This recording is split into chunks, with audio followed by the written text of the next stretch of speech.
네, 여러분 안녕하세요. 김현수 T입니다. 오늘은 6월에 꼭 알아야 할 논술 핫키워드 5라는 제목으로 콘텐츠를 준비를 했습니다. 지금 대한민국의 시대에 있어서 연대나 고대, 그 밖에 다른 학교들의 편입 논술로 출제될 가능성이 높은 키워드 5개를 제가 뽑았습니다.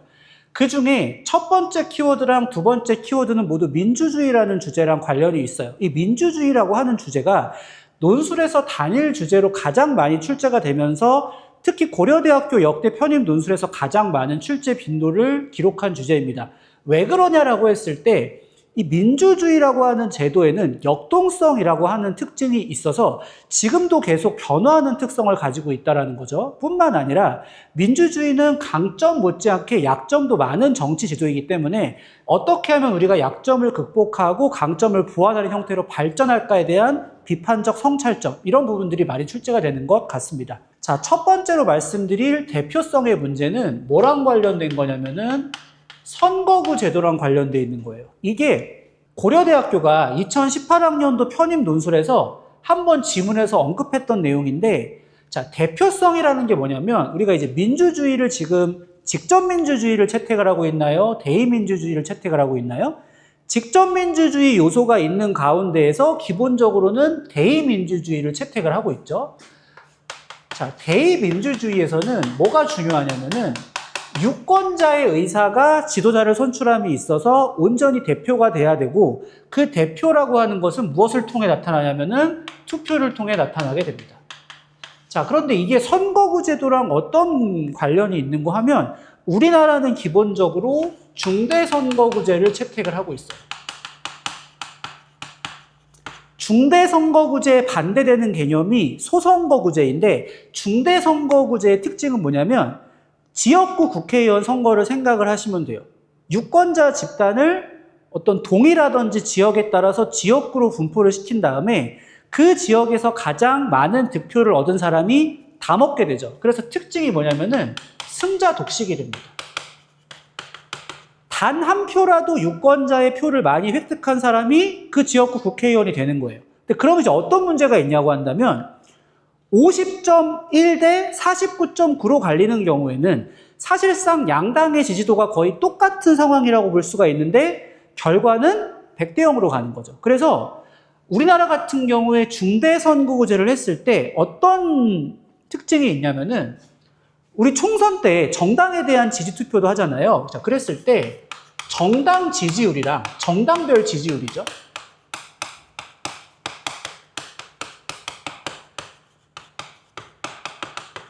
정당별 지지율이랑 실제 의석이 불일치하는 결과가 발생을 하게 됩니다. 자, 무슨 말이냐면은 그냥 빨간당이랑 파란당이라고 할게요. 빨간당과 파란당의 지지율이 거의 5대5로 가까운 형태가 나오는데 실제 의석이 200대 100, 2대1 정도에 가깝게 비율이 나오는 거예요. 총선에서. 그게 왜 그러냐면은 승자 독식의 구조에 맞게 설계된 중대선거구제 때문에 유권자의 특성이 제대로 대표되지 못한다라는 문제가 꾸준히 제기가 되고 있습니다. 그래서 이거는 선거구 제도에 대한 개편을 통해서 해결을 해야 될 문제이기도 하지만 이런 선거구 공학적인 구조가 도표나 통계 자료를 통해 주어진 다음에 현재 민주주의 선거제도의 한계를 성찰하는 형태로 시험에 출제될 수가 있다라고 하는 겁니다. 자, 그거와 연관돼서 제가 시험에 많이 나올 수 있다라고 보는 것이 바로 민주주의의 위기라고 하는 개념인데요. 마이클 샌델이 민주주의의 불안이라는 말을 쓰기도 했지만 이 위기의 원인으로는 굉장히 여러 가지가 적용이 됩니다. 1번 대표성의 문제가 선거구 공학적 측면이라면은 오늘날 민주주의의 위기를 가져오는 요소로서 많이 거론되는 것이 바로 극단적인 정치 양극화죠.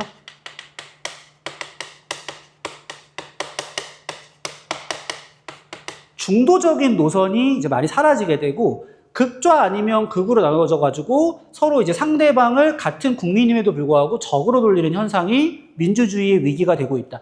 왜냐하면 민주주의는 기본적으로 견제와 균형 그리고 상대방에 대한 존중이라는 원칙을 통해서 발달하는데 이런 식의 정치 양극화가 되게 되면 적대시하는 거죠. 그리고 여기랑 또 항상 동반되는 것이 바로 포퓰리즘. 오늘날 많이 또 등장하는 키워드가 뭐냐면은 정보 생태계의 교란입니다. 이것을 불러일으키는 가장 중요한 원인은 다름 아닌 SNS와 온라인상에서 퍼지는 가짜뉴스. 가짜뉴스는 3번 디지털 리터러시 문제랑도 이어지게 되는데 유튜브라든지 뭐 페이스북이라든지 많은 SNS를 통해서 가짜뉴스가 퍼지게 되면 사람들은 확증 편향이라고 하죠. 자기가 믿고 싶은 것만을 믿고 보고 싶은 것만을 보려고 하기 때문에 그럴수록 이러한 정치 양극화 현상이 심해져서 민주주의의 위기를 촉발시킨다라고 볼 수가 있습니다. 관련해서 한양대 논술에 여러 번 출제됐던 것이 바로 디지털 리터러시라고 하는 개념인데요. 디지털이라는 말에서 알 수 있듯이 이제 과거에는 이것을 좁은 의미의 문해력으로 많이 해석을 했는데 이것은 문해력을 기반으로 해서 뭐가 같이 들어가는 개념이냐면 바로 비판적 사고 능력입니다.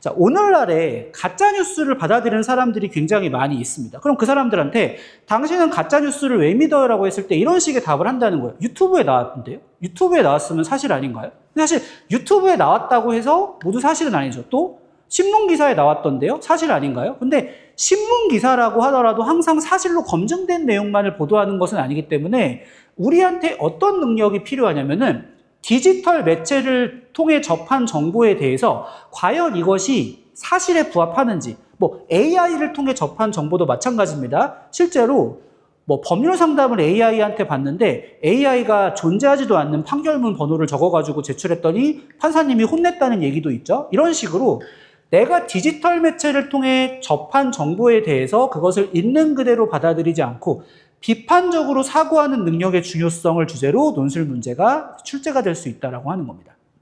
네 번째는 조금 사회적 이슈예요. 복지 관련 이슈인데 바로 기본소득 논쟁입니다. 근데 사실 기본소득이라고 하는 것의 개념은 뭐냐면은 국가가 모든 국민에게, 여기서 모든 국민이라고 하는 것은 뭐 소득이나 연령이나 학력이나 사회적 조건을 가리지 않는다는 겁니다. 조건 없이. 그리고 굉장히 중요한 게 정기적으로 월 단위가 될 수도 있고 년 단위가 될 수도 있고 분기 단위가 될 수도 있고 뭘 하는 거냐면 현금 지원을 하는 겁니다. 국가가 모든 국민에게 조건 없이 정기적으로 현금 지원을 하는 개념을 뭐라고 한다? 기본소득이라고 합니다. 자, 그런데 현재 대한민국에서 완벽한 기본소득을 실시하고 있지는 않지만 정부의 정책에 따라서 기본소득이라고 볼 수 있는 형태의 정책을 일부 시행을 하고 있죠. 가령 뭐 재난지원금이라는 것도 있을 수 있고 뭐 고유가 피해지원금 이런 것들이 있을 수 있죠. 그래서 이러한 보편적 복지 정책의 타당성을 묻는 형태가 시험에 출제될 수가 있습니다. 어떤 측면에서는 이러한 보편적 복지 정책이 타당하다고도 볼 수 있을 것이고 다른 측면으로는 부당성이 있다라고 볼 수도 있겠죠. 그래서 타당성과 부당성을 여러 제시문으로 줄 뿐만 아니라 제가 봤을 땐 이것이 통계 자료로 주어질 확률이 크다고 봐요. 무슨 말이냐면은 기본소득을 지급한 국가의 통계적 조건과 기본소득을 지급하지 않은 국가의 통계적 조건을 비교한 다음에 이게 단순히 좋다 나쁘다를 따지는 것이 아니라 어떠한 긍정적 측면, 부정적 측면이 있는지 정책적 효과를 분석하는 문제가 사회논술에서 출제될 수 있다고 생각이 됩니다. 마지막 키워드는 제가 인간성의 본질이라고 잡아봤는데요. 그러니까 인간성을 구성하는 핵심 요소가 무엇이냐는 사실 철학사에서 굉장히 오래된 질문이죠. 그런데 이게 오늘날 AI의 등장으로 인해 다시 새롭게 제기된 질문이기도 합니다. 과거 서양 철학에서는 인간과 동물을 구별하는 지표 내지는 인간성의 본질로 뭘 많이 들었냐면은 지능을 많이 들었죠. 인간은 우월한 지능을 가지고 있다는 점에서 존엄하다. 이성을 가지고 있다. 그런데 오늘날 AI가 발달하면서 인간보다 훨씬 뛰어난 지능을 가지고 있는 것으로 생각이 되잖아요. 그러면 과연 우리는 AI에게 인간성을 부여할 수 있느냐? 자, 여기에 대해서 회의적인 사람들은 어떤 답을 내리기도 하냐면 인간성의 본질은 지능이 아니라 감정이다. 가령 공감 능력이다. 라는 식으로 대안을 제시하기도 합니다. 그런데 문제는 인공지능 못지않게 그럼 뭐가 개발될 수가 있다라고 하는 거예요? 인공감정이 개발될 수 있다라고 하는 거죠. 그럼 우리는 과연 인공감정에게 인간성을 부여할 수 있느냐? 만약에 부여할 수 없다라고 한다면 그러면 지능도 아니고 감정도 아닌 인간성의 본질은 무엇이냐를 통찰하는 형태로 뭐 사회 논술에서도 출제될 수 있겠지만 인문 논술에서 많이 출제가 될 수 있겠죠. 이렇게 5가지의 키워드를 살펴봤습니다. 제가 AI 말씀을 많이 드렸지만 AI도 굉장히 상세한 정보를 제공을 합니다. 그래서 여러분들이 각각의 키워드에 대해서 AI랑 한번 대화를 나눠보시는 것도 좋겠다는 생각이 드는데요. 단 주의점은 디지털 리터러시 능력을 발휘를 해야겠죠. AI가 주는 정보를 있는 그대로 수용하지 마시고 비판적으로 자기화해서 수용하는 연습을 하신다면 논술 공부에 있어서 많은 도움이 될 것으로 생각을 합니다. 네, 그럼 시청해주셔서 감사드리고요. 저는 다음번에 더 좋은 컨텐츠로 인사드리도록 하겠습니다. 여러분, 안녕히 계세요.